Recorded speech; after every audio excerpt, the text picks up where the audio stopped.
On my 19th birthday, I didn't get a party or a cake. I got a death sentence wrapped in a wedding veil. My stepmother, a woman whose heart was colder than winter stone, sold me. She traded me to the most feared wolf in the territories, the Alpha King, a man they called a monster, broken by past tragedy, ruling from a throne of shadows. She did it to save her precious daughter, my stepsister, from the same fate. I was the sacrifice, the disposable daughter. I was sent to marry the beast, expecting to be torn apart. But in the heart of his dark kingdom, I found a secret that could either destroy us both or set us free. The scent of bleach and lemon was a permanent ghost under my fingernails. It was the scent of my life at Shadowcrest Manor, the grand manor of my stepfather, Alpha Valerie's. To the rest of the Silvermoon pack, I was Ilara, the Alpha's stepdaughter. In reality, I was little more than a well-kept servant, a constant reminder of my mother's first marriage to a simple pack warrior who had died before I could form a memory of his faith. My 19th birthday dawned not with celebration, but with familiar morning chores. As I scrubbed the marble floors of the grand foyer, my stepsister Isabella descended the staircase. She was everything I was not: golden-haired, vivacious, and adored. She wrinkled her nose at the cleaning solution. "Ilara, honestly," she sighed, her voice melodious but judgmental. "Can't you do that later? Father has an important announcement." I simply nodded, pulling my bucket aside. My silence was my shield, a trick I'd learned long ago. To be invisible was to be safe. My stepmother, Lady Vivian, was already in the dining hall, a vision of cold elegance and silk. Her eyes, the color of ice chips, swept over me with familiar dismissal. She never saw a daughter, she saw an inconvenience. Alpha Valerie stood at the head of the table, his face uncharacteristically grim. "A decree has come from the north," he began, his voice heavy. The room fell silent. Decrees from the north meant only one thing: King Kalen, the Alpha King. His name was a horror story whispered to scare pups. He ruled all the packs with an iron fist from his fortress, the Obsidian Keep. They said he was a monster, his body mangled in the same assassination attempt that had claimed his parents years ago. They said the attack had left him with a twisted leg and a soul to match a crippled king ruling a kingdom of fear. King Kalen has decreed that each of the 5 great packs will present a suitable bride, Valerie's continued, his gaze falling on Isabella, a wife to become his queen and bear his heir. He has chosen our pack to be first. Isabella went pale. "Me? He wants me." Lady Vivian rushed to her daughter's side. "Valerie's, you can't be serious, sending her Isabella to that broken beast? He'll destroy her." The argument that followed was a storm I watched from the doorway. Isabella's tears, Vivian's fury, my stepfather's helpless frustration. I felt pity for Isabella. No one deserved such a fate. The argument ended abruptly when Lady Vivian's icy gaze landed on me. An idea, dark and terrible, bloomed in her eyes. I felt cold dread snake up my spine. Later that evening, she summoned me to her private study. The room was opulent mahogany and leather, a world away from my cramped attic bedroom. "Ilara," she began, her voice deceptively soft. "You know how much your sister means to us. She is the future of this family, the pride of this pack." I said nothing, hands clasped tightly. "The king demands a bride of Alpha Valerie's bloodline. You are technically of his household, you carry his name by adoption." Each word was carefully chosen, stones being laid in the foundation of my doom. "What are you saying?" I whispered, my voice trembling. "The king has never seen Isabella," she said, her voice turning sharp. "He doesn't know what she looks like. He only knows that a daughter of the Silvermoon Alpha is promised. Isabella is delicate, she would not survive in the north. But you..." She looked me up and down, and for the first time, she wasn't looking through me, she was assessing me like livestock. "You are resilient." The word was meant as a compliment, but it felt like a curse. It meant I could endure pain. It meant I was disposable. "You would be a queen, Ilara," she purred, trying to frame the betrayal as an opportunity. "A life of luxury beyond anything you could dream of here." "I would be the wife of a monster," I choked out, tears finally breaking free. Her face hardened, the mask falling away. "You will do this," she hissed, her voice low and dangerous. "You will go in Isabella's place. You will pretend to be her. You will save your sister and secure this family's alliance with the king. If you refuse, or if you reveal this deception, I will personally see to it that your life here becomes a living hell, far worse than anything the Alpha King could devise. Do you understand me?" My world shattered. I was being traded my life, my future, my body a bargaining chip to spare my perfect stepsister's fate. I looked into the merciless eyes of my stepmother and saw no way out.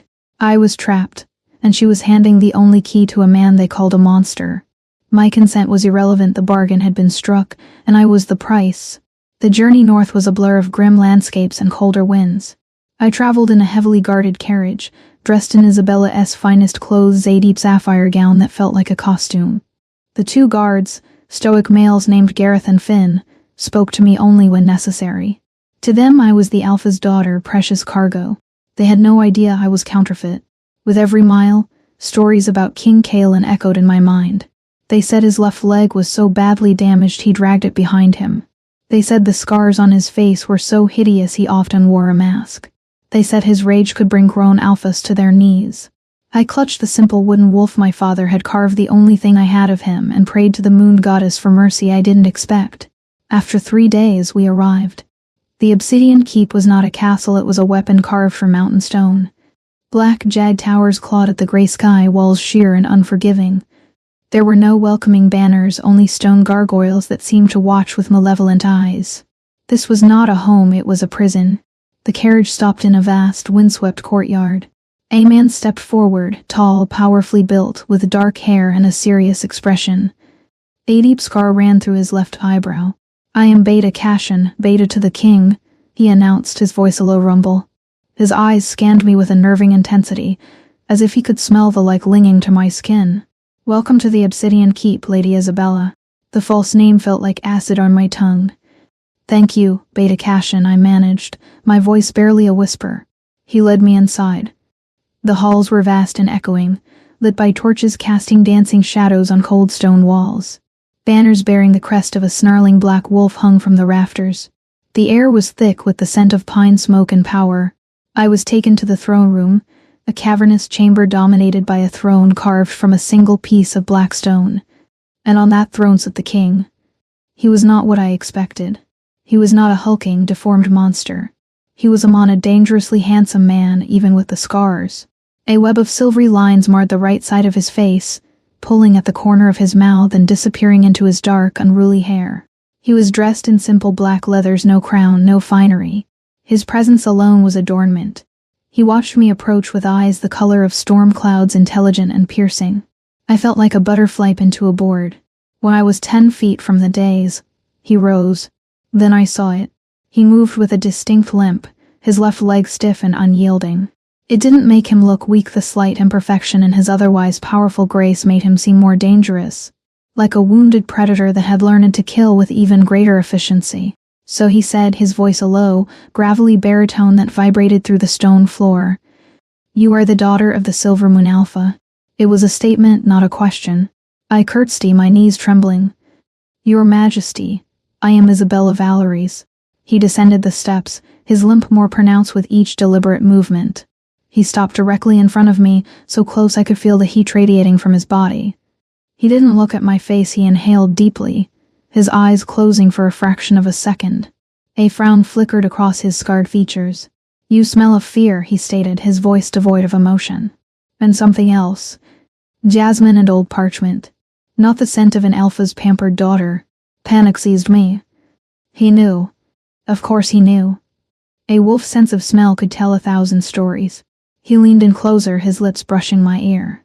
"The deal was for the firstborn alpha daughter," he murmured, his breath a warm shock against my skin. "And you, little dove, are no alpha." My blood ran cold. This was it. He would execute me for the deception. I squeezed my eyes shut, waiting for the killing blow. Instead, he pulled back. He stared at me for a long, silent moment, his gray eyes searching my face. I don't know what he saw there, my terror, my resignation, my despair, but something in his expression shifted. It wasn't kindness, but perhaps a flicker of curiosity.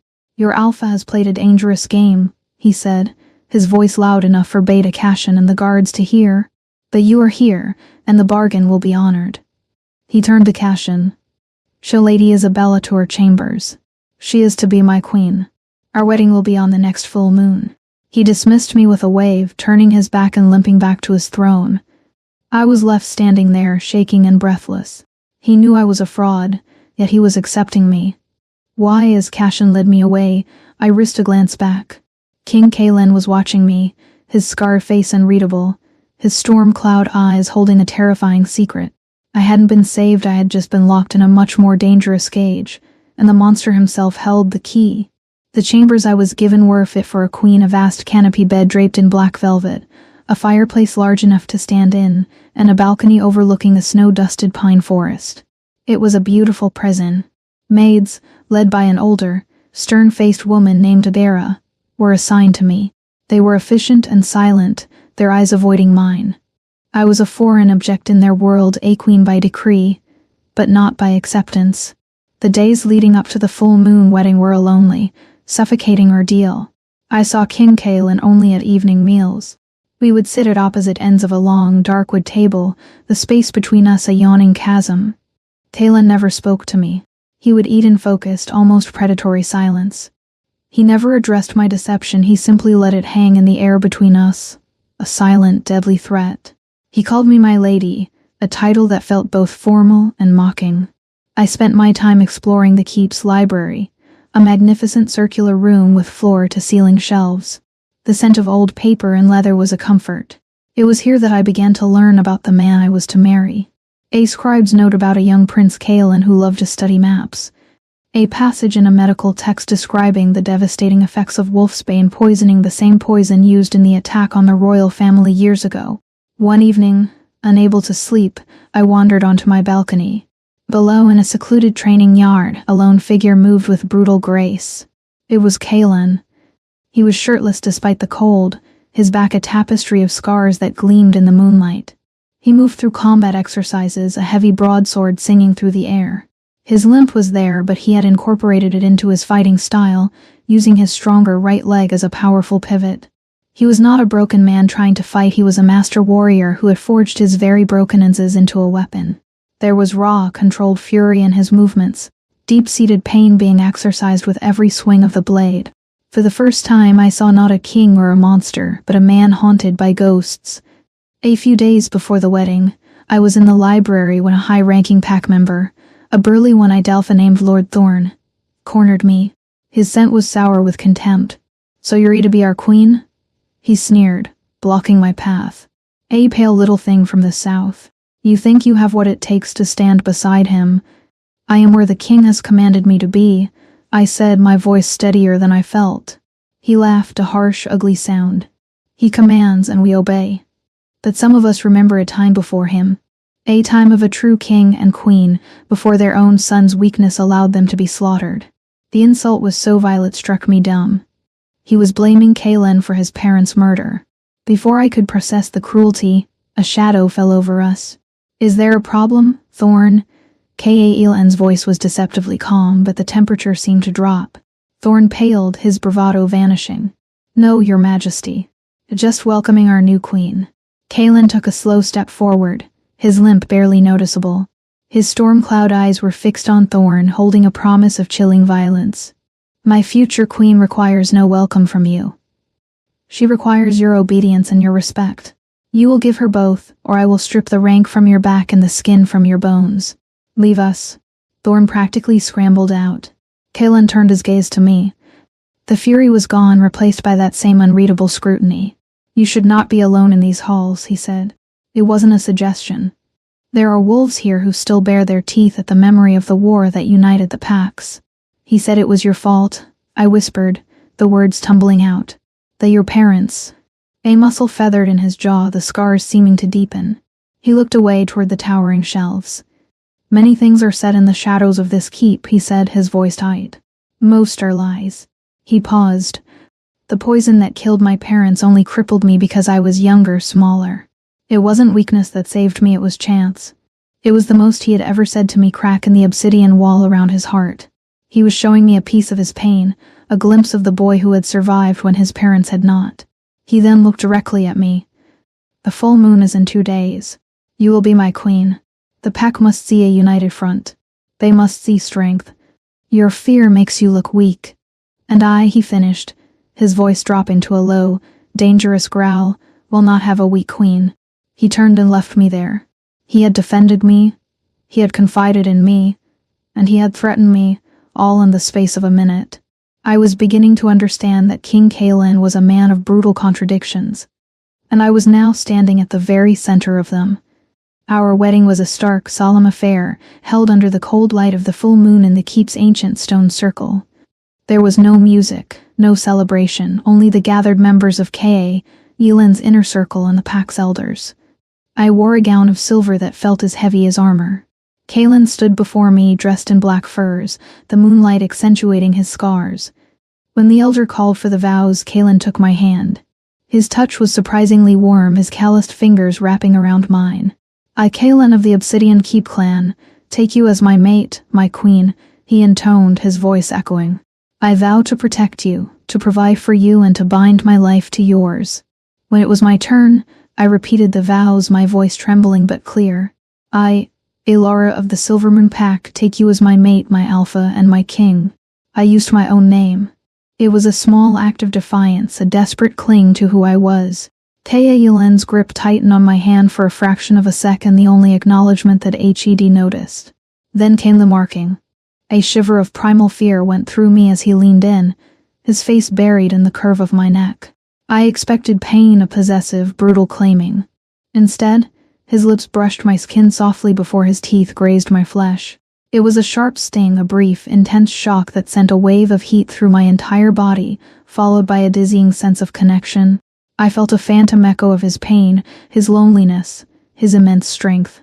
The bond snapped into place, a permanent, invisible tether between us.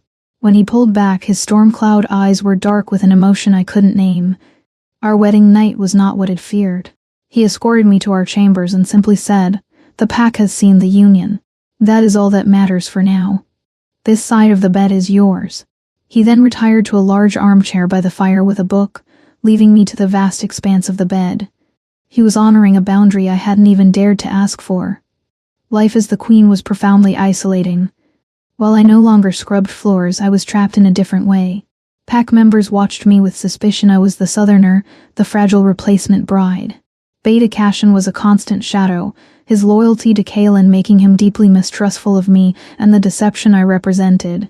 He was polite, but his eyes held the coldness of a jailer. My only solace remained the library. I began to organize and catalog scrolls, giving myself purpose. It was during this task that I found the first clue that something was deeply wrong. Tucked inside a dense history of packed treaties, I found a loose piece of parchment. It wasn't told the ink was fresh. It was a list of names. I recognized Lord Thorn. Beside his name was another Lord Vane, the alpha of the Bloodrift Pack, Lady Vivian Nesbirth Pack. They had been subjugated by Kaelin's father years ago and were known to harbor a bitter grudge. A chill went down my spine. Why was this here? A few days later, a more sinister discovery followed. I was in the kitchens when I overheard two servants whispering. They fell silent as I approached, but had caught a few words. "Shipment from the south. Not supplies. Lord Vane's insignia. A shipment from my stepmother's old pack." I began paying closer attention to the keep's logistics. Using my limited authority as queen, I requested recent cargo manifests from the quartermaster.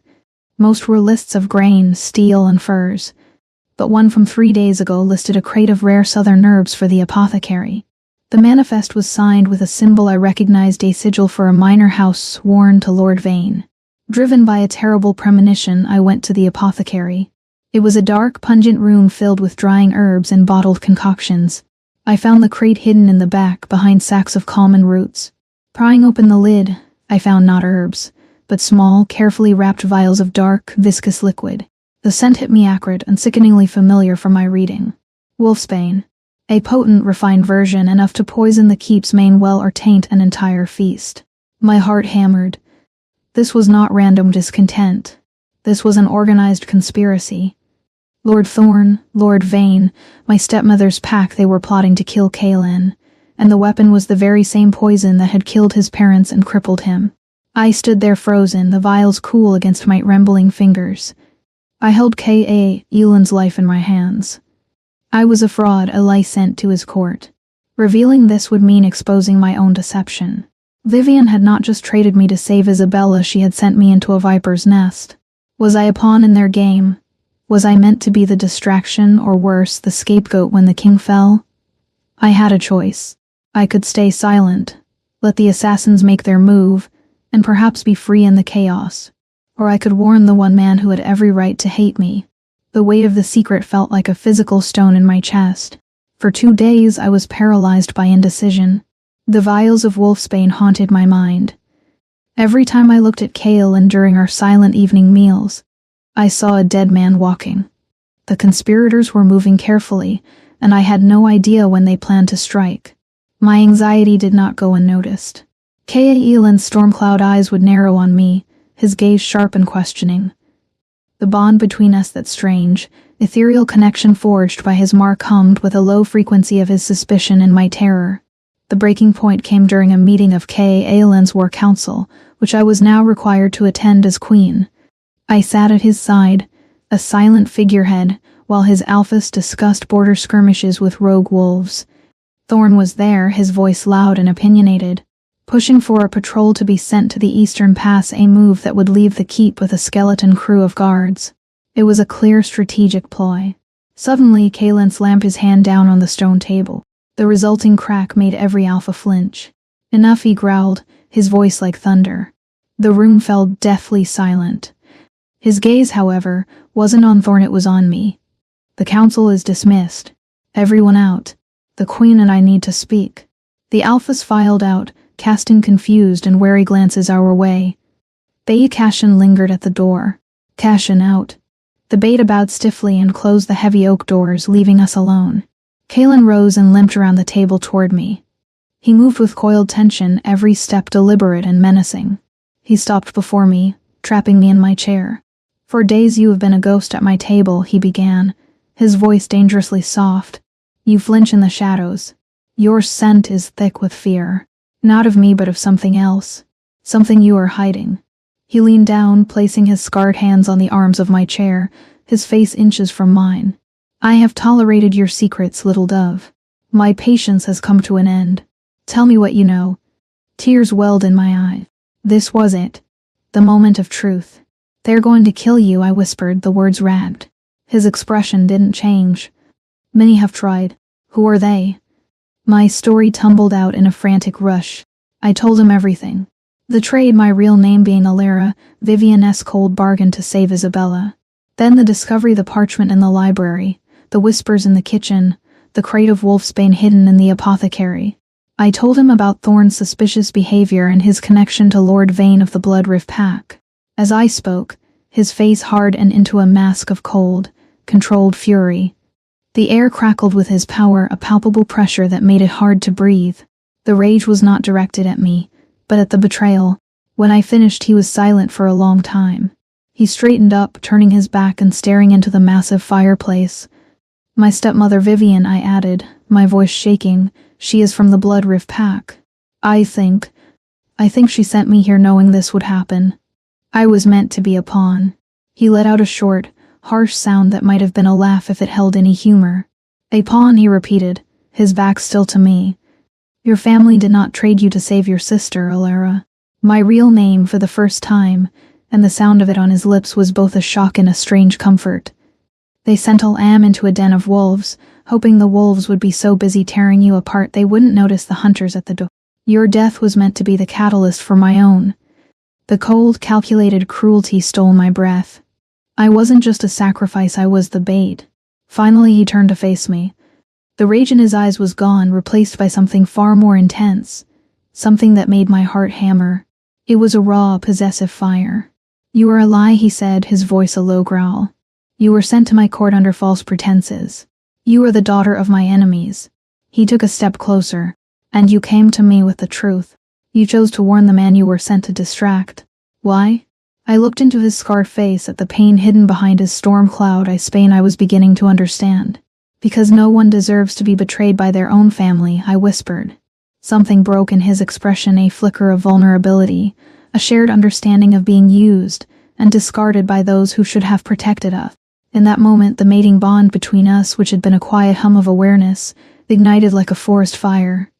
It was a dizzying, overwhelming wave of emotion, his protectiveness, his loneliness, his reluctant admiration, all crashing against my own fear and burgeoning loyalty. I felt an undeniable pull toward him, a need to soothe the ancient ache in his soul. He closed the distance between us in a single step. He cupped my face in his hands, his touch surprisingly gentle. "Alara," he breathed, his gaze burning into mine. "You may have been sent here as a lie, but the bond we share is the only truth that matters now. You are my mate, my queen, and I will burn this world to the ground for anyone who dares to harm you." And then he kissed me. It wasn't gentle. It was fierce, desperate, acclaiming. It was the taste of winter storms and wood smoke, of pain and power, of a promise sealed in the face of betrayal. In that moment, standing in the heart of a conspiracy, I was no longer a prisoner. I was his queen, and we had a war to win. The kiss reshaped our world. We were alpha and queen, united not just by ceremony but by shared threat and fierce loyalty. "We cannot let them know you have warned me," Kaelin said, his voice a low rumble. "They believe you are a timid, frightened girl. We will use that. You will be my eyes and ears among the palace staff. Thorn and his conspirators will not see you as a threat." His plan was dangerous. I was to continue playing the meek, isolated queen while secretly feeding him information. In public, he would remain distant. In private, everything was different. Our nights changed. He no longer slept in the armchair. He would join me in the bed, not as a lover but as a guardian. He would simply hold me, his powerful body a warm, solid shield against the darkness. In those quiet hours, he would talk. He told me about the assassination, the smell of wolfsbane in the air, the sight of his parents falling, the searing agony as the poison took his leg. He spoke of the lonely years that followed, of having to become a ruthless king at 17 to hold his fractured kingdom together. He trusted me with his scars, both visible and hidden. And I told him of my life as a shadow in my own home, of the constant take of being unwanted. We were two broken souls finding solace in each other's fractured pieces. My role began immediately. I made a point of visiting the kitchens, the stables, the laundry, learning my queenly duties. I spoke to servants, offering kind words, a helping hand. They had only ever known a king who ruled through fear. A queen who ruled with quiet grace was a novelty. Slowly, their wariness began to thaw. They started to talk. A stable boy mentioned seeing Thorn meeting with a merchant known to work for Lord Vane. A kitchen maid confided that one of the new cooks hired a month ago was from the Bloodrift pack and seemed to ask too many questions about the king's dining habits. Each night I relayed these scraps to Kaelin. He would listen intently, piecing them together with his strategic mind. We worked as one, a silent, deadly team. Our biggest break came from Beta Cassian. Kaelin, trusting his oldest friend, brought him into our confidence. Cassian's reaction was stunned disbelief, followed by shame. "I misjudged you, my queen," he said, bowing his head. "My loyalty to him blinded me to your own." From that moment, Cassian became my staunchest ally. It was Cassian who discovered the traitor's timeline. The upcoming winter solstice feast was the target, the one night when tradition dictated the Alpha King would drink from a ceremonial goblet blessed by the pack elders. One of those elders was now loyal to Thorn. The new cook would poison the wine, the elder would serve it, and Kaelin would be dead before the main course. In the ensuing chaos, Lord Vane's men, already hidden within merchant caravans, would storm the keep. But the next piece of the puzzle made my blood run cold. An intercepted letter from Lord Vane to Vivian laid the plan bare. I was never meant to be a simple distraction. I was the final piece of their political theater. After Kaelin's death, Thorn was to seize me, the grieving widow, and publicly execute me, claiming I was the mastermind behind the assassination. My death would sever the alliance with the Silver Moon Pack completely, painting Alpha Valeries as a co-conspirator and justifying Vane's subsequent invasion.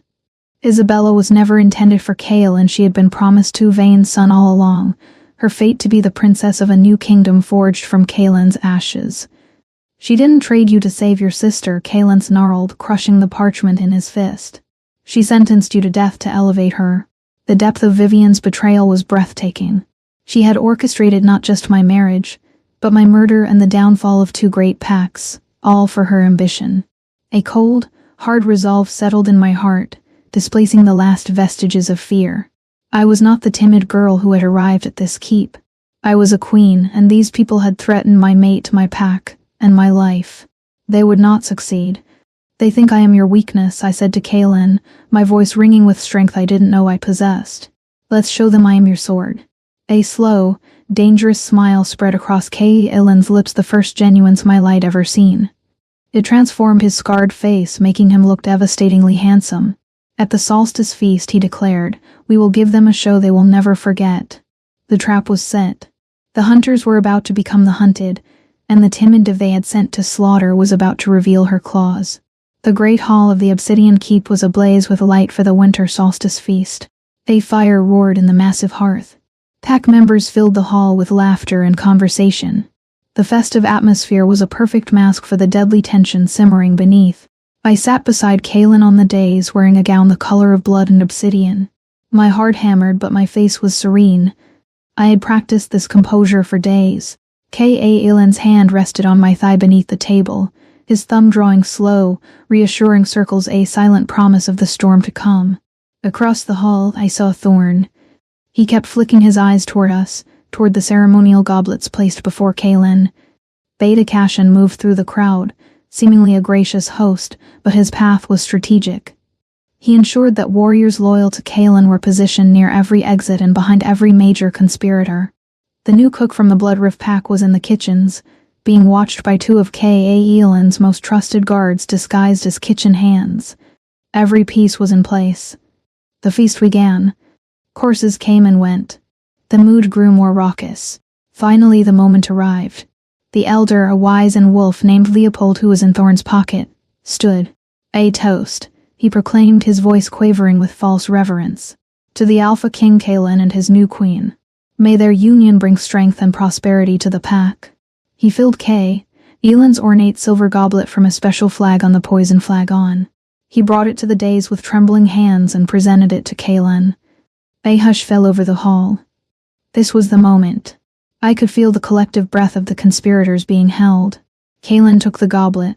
He raised it high, his eyes sweeping the room, pausing for a fraction of a second on Thorn's silent challenge in their storm cloud depths.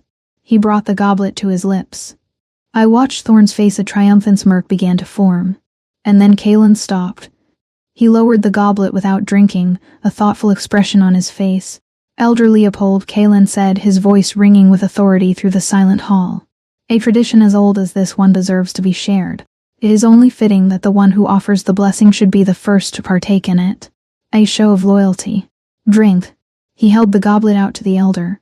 The color rained from Leopold's face. He began to tremble violently. "But your majesty, it is for you. It is tradition. I am your king. I am making a new tradition." Kaelin's voice was like ice. "Drink, or show every wolf in this hall that you have brought poison to my table." Panic erupted in Leopold's eyes. He looked desperately toward Thorn, who was frozen in his seat, his face a mask of horror. The trap had been sprung. Leopold, seeing no way out, let out a pathetic whimper and knocked the goblet from Kaelin's hand. It clattered to the floor, the dark red wine spilling across the stone like blood. "Treason!" Thorn roared, realizing the plan was lost. It was the signal. He and a dozen other alphas drew hidden blades. "The king is a tyrant. He would poison our elders. He is unfit to rule." Chaos erupted, but it was controlled chaos. Before Thorn's men could take to steps, they were surrounded. Cashin and the loyalists moved with brutal efficiency, eight-eyed of claws and steel. Kaelin rose from his throne, but he did not join the fray below. His eyes were locked on Thorn, who was now fighting desperately against two royal guards. With a predator's grace that completely belied his limp, Kaelin vaulted over the dais railing, landing silently on the floor behind his main rival. Thorn whirled around, blade raised, only to find the Alpha King standing before him. The fight was short and merciless. Kaelin moved like a phantom, his limp a deceptive feint in his devastating dance of death. He disarmed Thorn with two swift moves and slammed him to his knees. The hall fell silent once more, the only sound the groans of the captured traitors. Kaelin stood over the defeated Thorn, the tip of his sword at the man's throat. "You brought the taint of wolfsbane back into my home," Kaelin growled, his voice vibrating with rage that was centuries old. "You conspired with my enemies. You sought to murder your king." He glanced up, his gaze finding me on the dais. "And you used my queen, my mate, as a pawn in your pathetic grasp for power." He looked down at Thorn. "Your sentence is death." But he didn't kill him, not yet. He turned to the crowd, his voice booming. "This treachery did not begin here. It was orchestrated by Lord Vane of the Bloodrift Pack, and by a viper we welcomed as family." He gestured to the main doors. They swung open, and 2 guards marched and dragging to figures between them Lady Vivian and Isabella. They had been captured at the border by a squad Kaelin had dispatched days ago. Vivian's face was a mask of disbelief and fury. Isabella was weeping, a picture of spoiled terror. Lady Vivian, Kaelin declared, "You orchestrated this plot to murder me and install your pathetic lapdog Vayne on my throne. You sacrificed your own stepdaughter, sentencing her to death all for your own ambition." He looked at me, then back at the stunned crowd. "But you underestimated her. You saw upon I found a queen. It was she who uncovered your plot. It was your discarded daughter, the queen of the Obsidian Keep, who saved her king and this pack." A murmur of "our" rippled through the hall. Every eye turned to me, no longer with suspicion but with newfound, profound respect. I stood tall, meeting their gazes. I was no longer the girl who scrubbed floors, I was the woman who had saved a kingdom. Kaelin dealt with the traitors swiftly. Their fate was exile and ruin, their names to be stricken from pack history. Vivian and Isabella were handed over to my stepfather, Alpha Valeries, along with proof of their treason for him to dispense his own pack's justice. Their power was broken forever. When the hall was cleared of the traitors and the dead, Kaelin limped back to the days. He came to me, ignoring the blood and the mess, and knelt before me. He took my hand and pressed it to his scarred cheek. "Elara," he said, his voice raw with emotion for all to hear. "They sent you to be my end. Instead, you are my beginning." He rose and pulled me to my feet, turning to face the remaining pack members. "This is your queen. Not by bargain, not by treaty, but by loyalty, by courage, and by the will of the goddess herself. She is the heart of this pack, and she is the heart of its king." A thunderous roar of approval shook the very foundations of the keep. They were not cheering for a king and his consort, they were cheering for their alpha and their queen, a true bonded pair. That night in our chambers there were no more barriers between us. He came to me not as a king or a warrior, but as my mate. He showed me that his scars were not a sign of weakness, but a testament to his survival. His limp was not a flaw, but a reminder of the strength it took to stand at all. And I learned that the girl who was traded for being disposable had found her true worth in the arms of the one man everyone else had deemed broken. We were 2 halves of a whole, forged in betrayal and tempered by fire. And together, we would rule the Obsidian Keep, not as a prison, but as our home. And so, the crippled king and the discarded daughter found their strength not in perfection, but in each other's scars. Elara was sent as a weapon meant to destroy the Obsidian throne, but she became the shield that protected it, and the queen who healed the king's heart. Their story reminds us that true power isn't about the absence of wounds, but the courage to wear them as armor. It proves that sometimes the greatest love stories are born from the deepest betrayals. Thank you for getting lost in this tale of betrayal, survival, and unbreakable love with us. If Elara and King Kaelin's journey from shadows into the light captured your heart, please leave a like and subscribe to the Moonlight Mates Library for more breathtaking, cinematic romances. We would love to hear your voice if you were in Elara's shoes. Surrounded by enemies and bound to a feared king, would you have risked everything to tell him the truth? Share your thoughts in the comments below. Until our next story, may the moonlight guide your path.